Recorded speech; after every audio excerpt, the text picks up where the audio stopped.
The police sirens woke me at 5 in the morning. I stumbled out of bed, confused and disoriented, as heavy fists pounded on my apartment door. "Police! Open up!" a voice shouted. My hands shook as I unlocked the door. 6 officers rushed in, weapons drawn, barking commands I could barely process. "Hands where I can see them. Get on the ground." I dropped to my knees, my mind spinning. What was happening? Why were police in my home? One officer yanked my arms behind my back, snapping handcuffs around my wrists. The metal bit into my skin as another officer read me my rights. "You're under arrest for armed robbery and assault.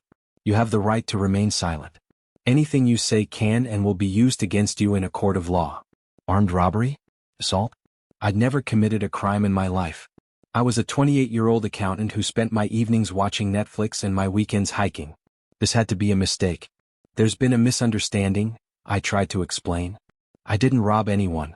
I don't even own a weapon." "Save it for the station," the lead officer said gruffly, hauling me to my feet. They dragged me out of my apartment in my pajamas. Neighbors peeked through their doors, whispering and pointing. Mrs. Chun from across the hall covered her mouth in shock. The teenager from upstairs filmed everything on his phone. My face burned with humiliation as they shoved me into the back of a police car. At the station they fingerprinted me and took my mugshot. The bright flash left spots in my vision. I kept trying to tell them they had the wrong person, but no one would listen. Finally, they put me in an interrogation room with 2 detectives. "I'm Detective Hayes," said a stern woman with gray hair pulled back in a tight bun. "This is Detective Moreno. We have some questions for you about the incident at Murphy's gas station on March 15th. March 15th. That was 3 days ago. I searched my memory trying to remember what I'd done that night. "I was home," I said. "I worked late that day, got home around 7, ordered Chinese food and watched TV until I fell asleep." Detective Moreno, a younger man with tired eyes, slid a photo across the table. It showed grainy security footage of a person in a black hoodie pointing a gun at a terrified clerk.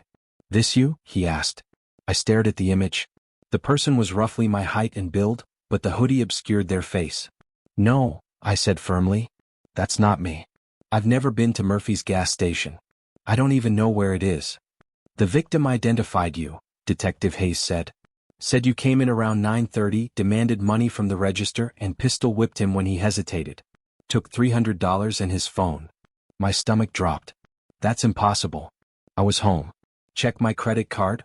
I ordered food from Golden Dragon at 7:15. The delivery guy can confirm I was at my apartment." Detective Moreno wrote something in his notepad. "We'll check that. But we also have physical evidence. Your fingerprints were found on the counter at Murphy's." "That can't be right," I protested. "I've never been there. How could my fingerprints be there?" The detectives exchanged glances. "That's what we're trying to figure out," Hayes said. "They kept me in a holding cell for hours. The concrete walls seemed to close in as I sat on the hard bench, trying to make sense of everything. Someone had committed a robbery and somehow my fingerprints had ended up at the scene. Someone who looked enough like me that the victim had identified me. It didn't make sense. Around noon, a public defender showed up. His name was Thomas Brennan, and he looked overwhelmed and underpaid. "I've reviewed the evidence," he said through the bars. "It doesn't look good. We have security footage, eyewitness identification, and your fingerprints at the scene.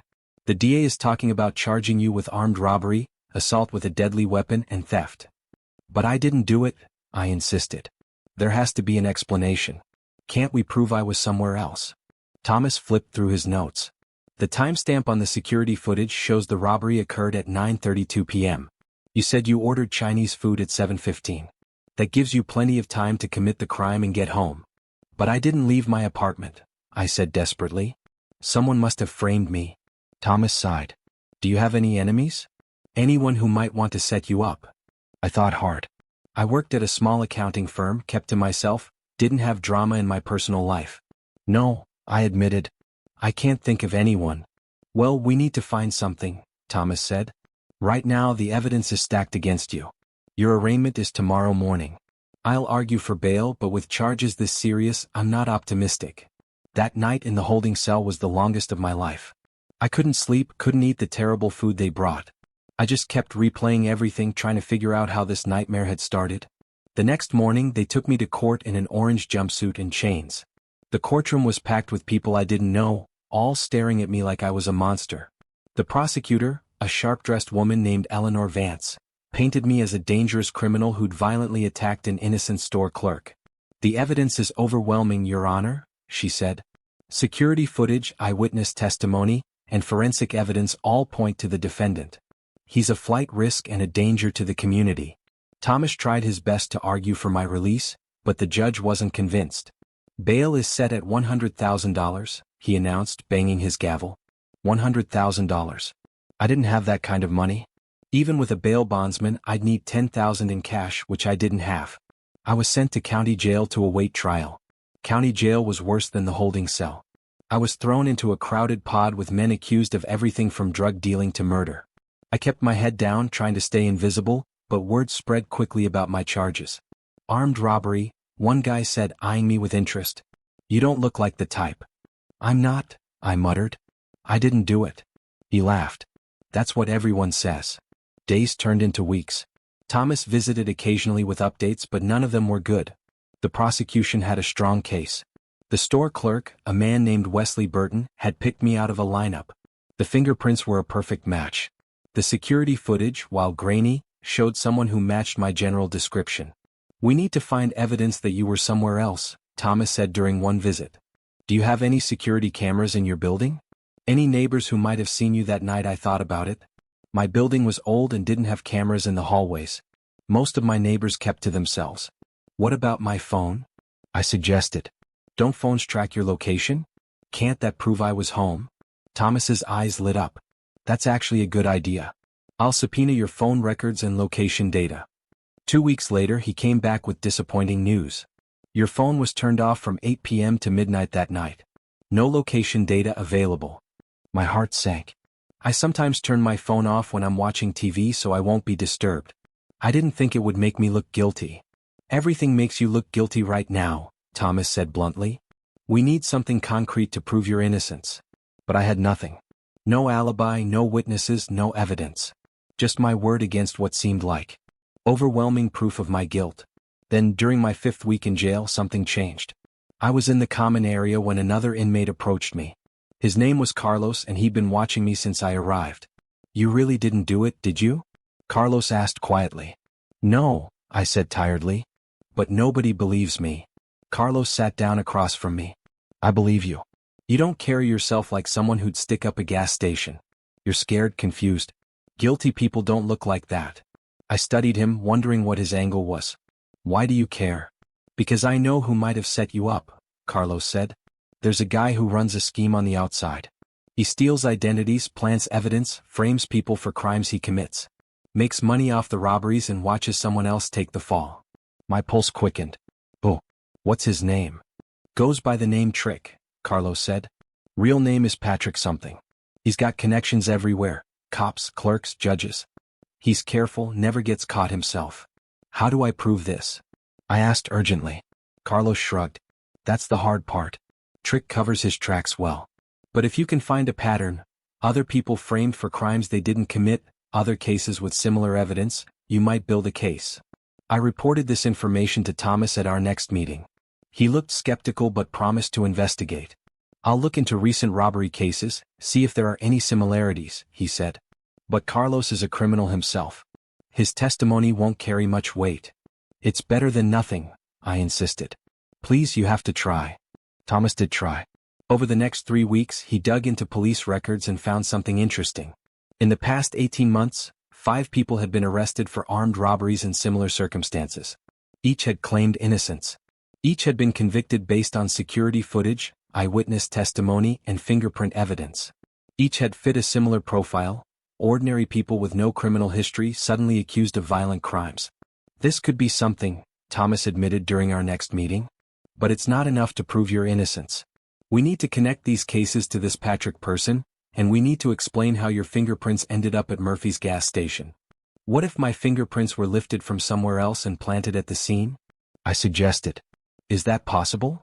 Thomas nodded slowly. "It's possible, but extremely difficult to prove. We'd need an expert to examine the fingerprints and testify that they were transferred rather than naturally deposited." "Then find an expert," I begged. "I'm facing 10 to 15 years for something I didn't do. We have to fight this." Thomas found a forensic expert named Dr. Yolanda Price who agreed to examine the fingerprint evidence. She was expensive, more money than I had, but Thomas convinced her to work on contingency, getting paid only if we won. 2 weeks before my trial was scheduled to begin, Dr. Price came back with her analysis. The fingerprints show signs of being transferred, she explained to Thomas and me in the jail's meeting room. The ridge detail is too perfect, too complete. When someone naturally touches a surface, you get partial prints, smudges, variations in pressure. These prints look like they were lifted from a flat surface and reapplied to the counter. Can you testify to this in court? Thomas asked. Absolutely, Dr. Price said. But I have to warn you, the prosecution will bring their own experts who'll disagree with my findings. It'll come down to which expert the jury believes. There was something, at least, a ray of hope in the darkness that had consumed my life for the past 2 months. The trial began on a cold Monday in November. I sat at the defense table in an ill-fitting suit Thomas had brought me, watching as 12 strangers filed into the jury box. These people would decide my fate based on evidence I couldn't explain and a crime I didn't commit. Prosecutor Vance presented her case with confidence. She called Wesley Burton, the store clerk, who testified that he'd gotten a good look at my face during the robbery. I'll never forget those eyes, Wesley said, pointing at me. That's the man who robbed me, who hit me with a gun and took my money. My lawyer cross-examined him, trying to poke holes in his testimony. Isn't it true that the robbery happened quickly, in less than 2 minutes? That the suspect wore a hoodie that partially obscured their face? That you were terrified and in pain? Wesley stood firm. I know what I saw. That's him. The prosecution presented the security footage, which the jury watched in silence. I watched too, studying the hooded figure. There was something familiar about the way they moved, but I couldn't place it. Then came the fingerprint evidence. The prosecution's expert, a veteran forensic analyst named Dr. Herman Ross, testified that my fingerprints were found on the counter in 3 distinct locations. These are clear, unambiguous matches to the defendant's prints, Dr. Ross stated. The probability of error is essentially 0. When it was our turn, Thomas called Dr. Price to the stand. She presented her analysis, explaining the transfer theory in terms the jury could understand. Look at the clarity of these prints, she said, showing enlarged photographs. In natural print deposits, you see variations, gaps, irregular pressure patterns. These prints are too perfect. They were lifted from another surface, possibly a drinking glass or smooth object the defendant had touched, and transferred to the crime scene. Prosecutor Vance attacked her credibility on cross-examination. Dr. Price, isn't it true that you're being paid contingent on the outcome of this trial? That you have a financial incentive to help the defendant? I'm being compensated for my time and expertise, Dr. Price replied calmly. That doesn't change the science. But I could see doubt creeping into some jurors' faces. Thomas also presented information about the other similar cases, trying to establish a pattern of framing. But without concrete evidence linking them to my case, the judge ruled most of it inadmissible. On the 4th day of trial, something unexpected happened. A woman appeared in the courtroom gallery, watching the proceedings intently. She was middle-aged, well-dressed, and kept taking notes. During a recess, she approached Thomas. My name is Angela Freeman, she said. I'm a private investigator. I've been following the case of this Patrick Strickland, the man they call Trick. I believe he's responsible for framing your client. Thomas's eyes widened. Do you have evidence? I have documentation of his pattern, Angela said. 12 victims over 3 years, all framed for crimes they didn't commit. Strickland has a network of people who help him. Corrupt cops who plant evidence, clerks who provide access to fingerprint databases, accomplices who commit the actual crimes. Why are you coming forward now? I asked. Angela's expression hardened. Because my brother was one of his victims. He's serving 8 years for an armed robbery he didn't commit. I've been investigating Strickland ever since, building a case. When I saw your trial in the news, I recognized the pattern. Thomas immediately requested a recess to review Angela's evidence. The judge, intrigued by this development, granted a 2-day continuance. Angela's files were extensive. She had documents showing that Strickland had access to a police evidence room through a corrupt clerk. She had testimony from one of his former accomplices who'd turned on him. She had a pattern of fingerprint evidence that matched the method Dr. Price had described. Most damning of all, she had security footage from a bar showing Strickland bragging about his latest score on the night of the Murphy's gas station robbery. When court reconvened, Thomas presented this new evidence. Prosecutor Vance objected strenuously, arguing it was hearsay and prejudicial. but the judge allowed Angela to testify about her investigation. Patrick Strickland is a career criminal who discovered that framing innocent people was more profitable and safer than committing crimes himself, Angela explained to the jury. He identifies targets, people who match his build and general appearance. He steals their fingerprints from public places like restaurants or gyms. Then he commits robberies while wearing disguises that make him look like his target. She presented photographs comparing Strickland to me. We had similar heights, builds, and skin tones. In a hoodie, we could easily be mistaken for each other. He then plants the fingerprints at the crime scene using a transfer method, Angela continued. His accomplice in the police department ensures the prints are discovered and matched to the target.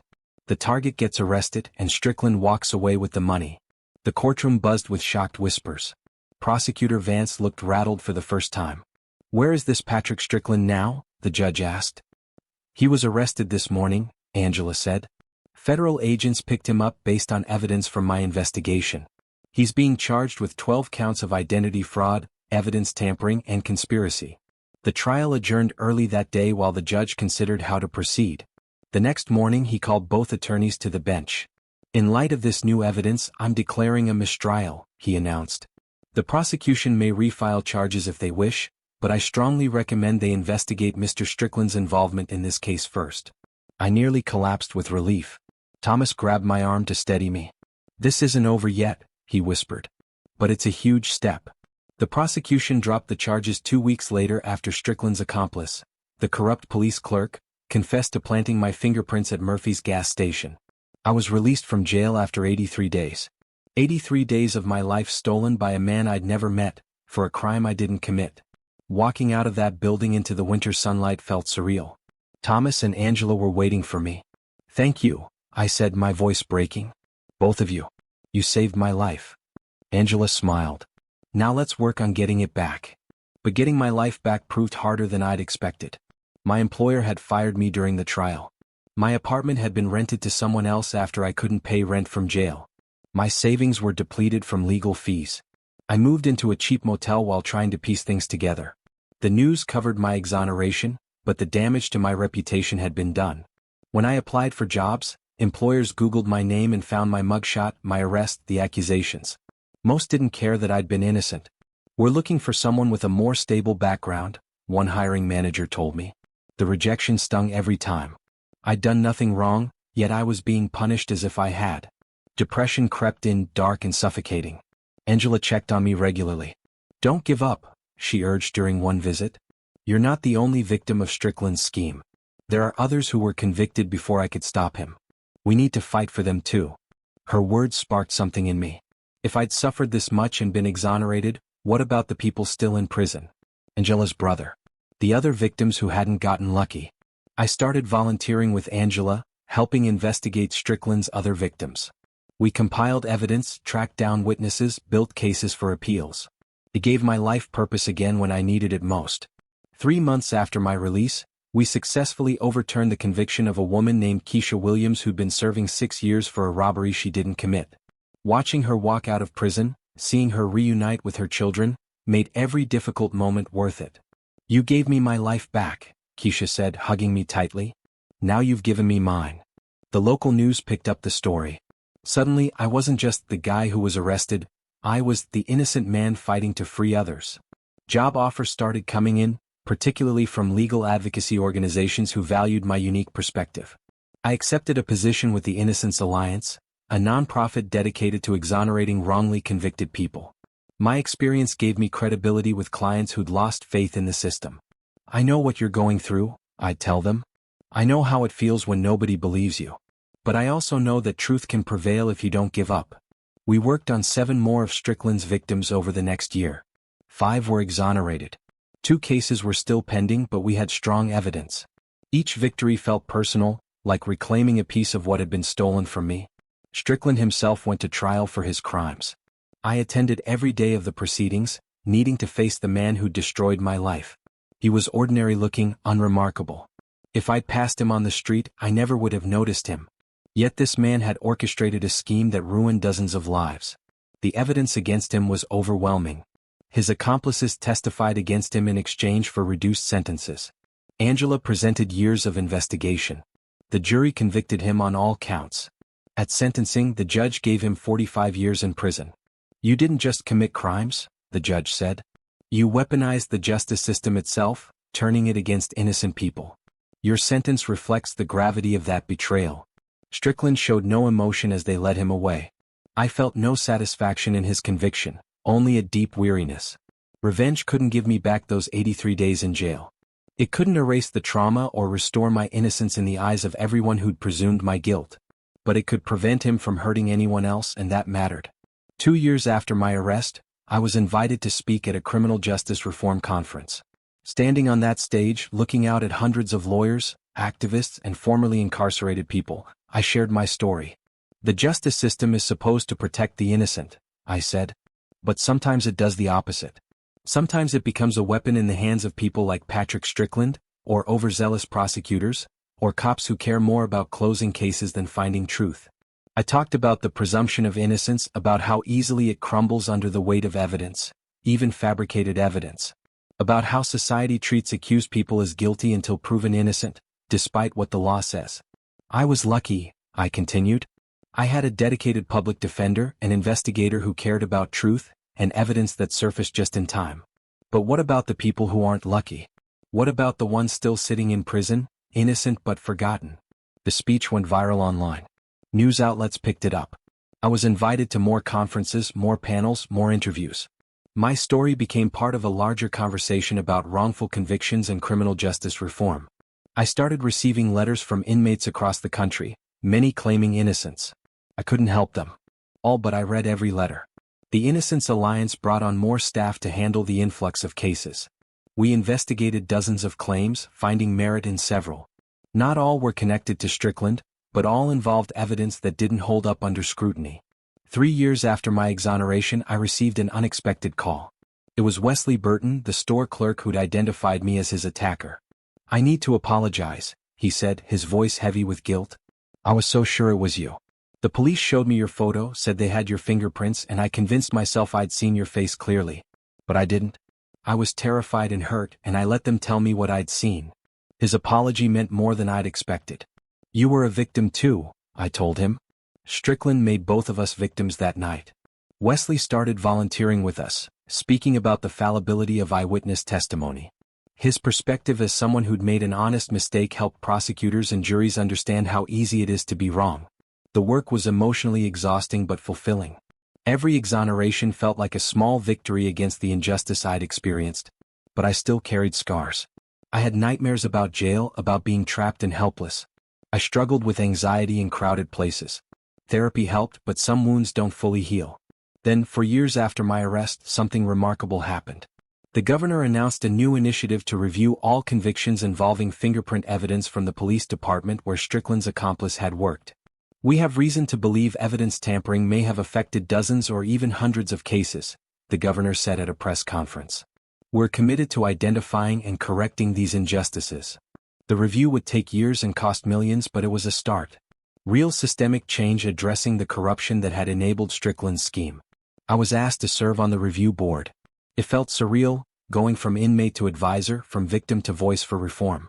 During one review session, we examined the case of a man named Jerome Collins who'd been convicted of robbery 15 years earlier. The evidence looked familiar: suspicious fingerprints, grainy security footage, eyewitness testimony that seemed coached. "This matches Strickland's pattern," I said, "but it predates his known activity. Unless he was operating longer than we thought." Angela dug deeper into Jerome's case and found something shocking.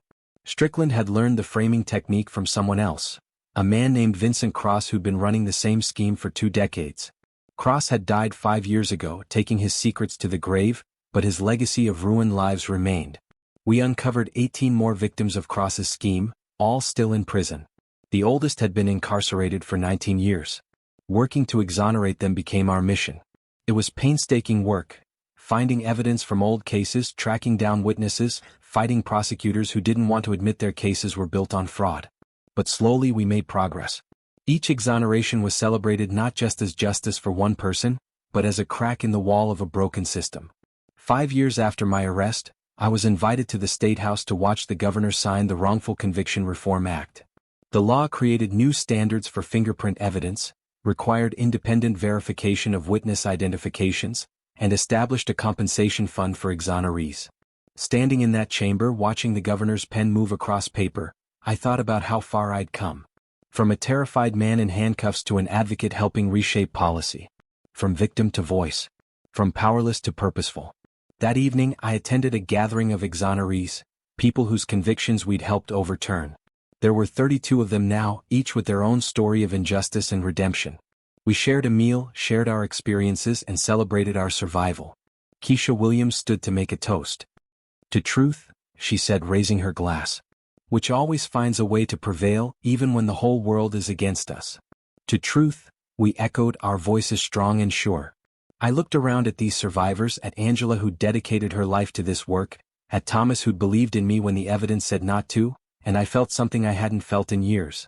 Hope. Not naive hope that the system would fix itself, but determined hope that we could fix it. That every case we won, every life we restored, every policy we changed made the world a little more just. The fight wasn't over. Dozens more victims remained in prison.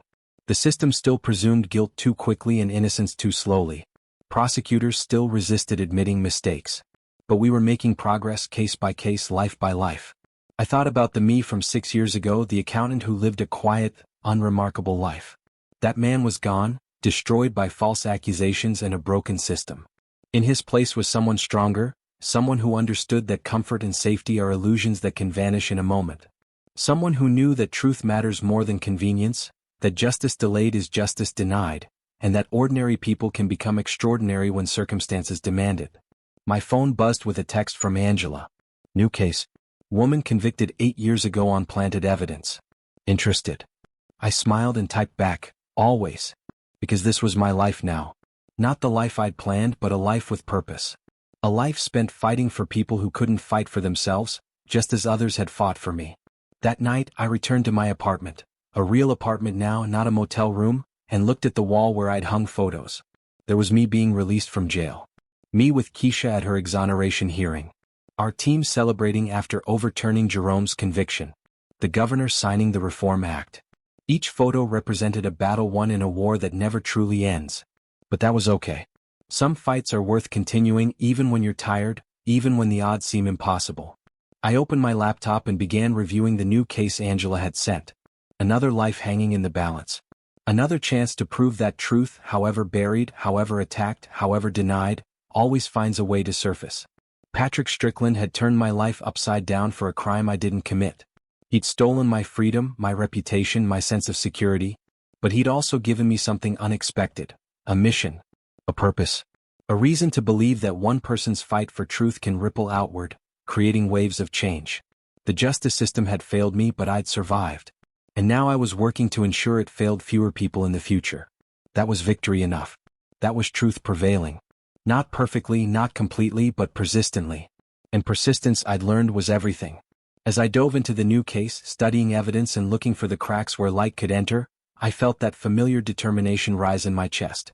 Another innocent person was counting on us. Another truth was waiting to be uncovered. And I wasn't going to stop until we found it. Because that's what truth does, it prevails. Sometimes it takes time. Sometimes it requires sacrifice. Sometimes it demands more courage than seems humanly possible. But in the end, if you fight hard enough, if you refuse to give up, if you keep pushing against the darkness, truth wins. It always does. And that's exactly what I intended to prove case by case for as long as it took.